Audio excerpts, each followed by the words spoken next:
Assalamualaikum warahmatullahi wabarakatuh. Selamat pagi anak-anakku sekalian. Pertama-tama marilah kita panjatkan puji syukur kita kehadirat Allah Subhanahu wa taala yang telah memberikan kita hidayahnya sehingga kita dapat berjumpa kembali dalam pembelajaran daring pada pagi hari ini. Sholawat beserta salam semoga tetap kita haturkan kepada junjungan kita Nabi besar Muhammad SAW yang telah membawa kita dari peradaban jahiliyah menuju peradaban yang penuh dengan agama, yaitu dengan datangnya agama Islam. Baik, untuk pertemuan kali ini kita akan membahas mengenai pengembangan pusat-pusat keunggulan ekonomi untuk kesejahteraan masyarakat. Indonesia mempunyai banyak keunggulan dalam bidang ekonomi. Keunggulan ekonomi yang dimiliki oleh Indonesia dapat menjadi potensi dan peluang untuk kesejahteraan masyarakat Indonesia.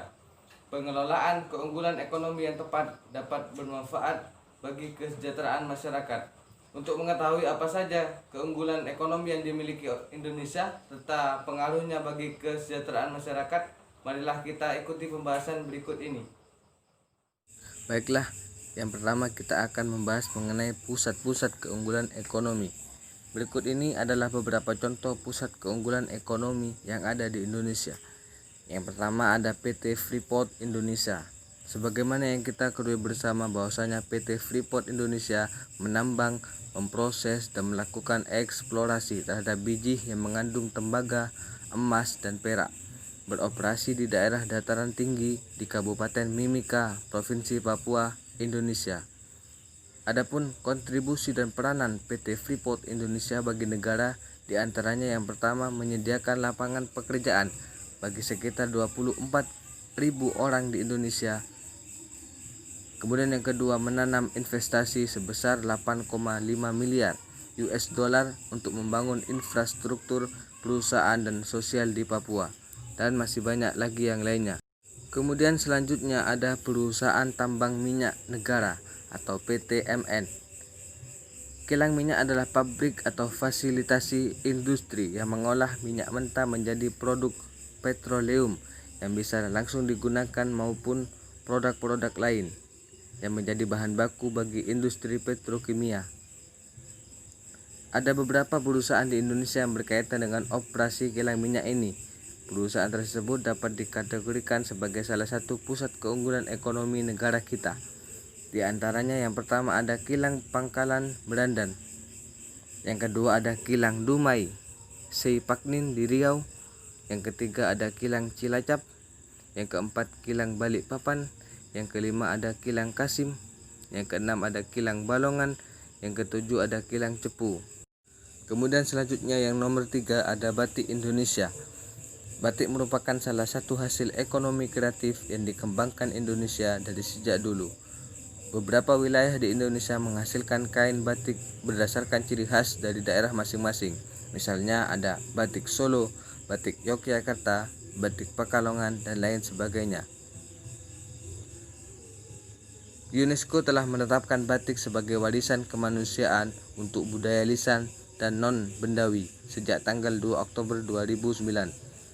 Dilihat dari tekniknya, batik dibagi menjadi 3, yaitu diantaranya yang pertama batik tulis, batik cap, dan batik lukis. Selanjutnya setelah kita membahas mengenai pusat-pusat keunggulan ekonomi, kita akan membahas mengenai pengaruh pusat-pusat keunggulan ekonomi. Pusat keunggulan ekonomi di Indonesia berpengaruh besar dalam berbagai bidang kehidupan. Pengaruh yang ditimbulkan tersebut dapat bersifat positif dan negatif. Yang pertama ada migrasi penduduk.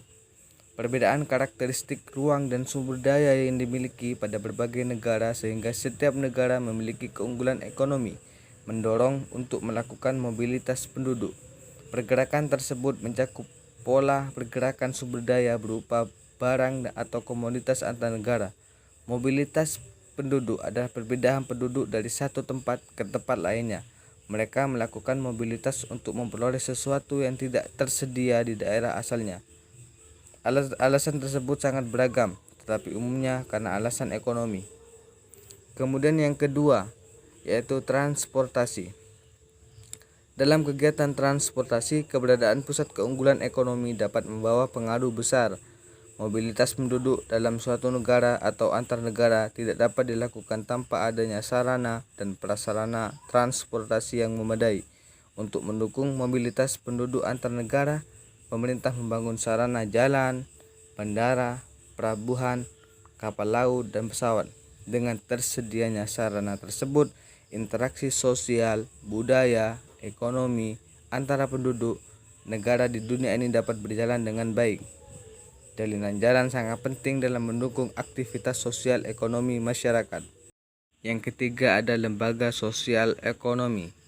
Di masa globalisasi sekarang, bangsa Indonesia sedang mengalami sebuah perubahan yang besar di berbagai sektor. Ini dibuktikan dengan kemajuan ilmu pengetahuan dan teknologi yang begitu cepat. Dengan kemajuan teknologi dan informasi seperti televisi, komputer, internet, media cetak, dan elektronik, mengakibatkan masyarakat Indonesia dapat dengan mudah mengakses informasi baik dari dalam negeri maupun dari luar negeri. Lembaga sosial adalah keseluruhan dari sistem norma yang dibentuk berdasarkan tujuan dan fungsi tertentu di dalam masyarakat. Lembaga ekonomi bagian dari lembaga sosial yang mengatur tata hubungan antar individu yang menyangkut pemenuhan kebutuhan pokok manusia. Lembaga ekonomi ialah lembaga yang mempunyai kegiatan bidang ekonomi demi terpenuhnya kebutuhan masyarakat.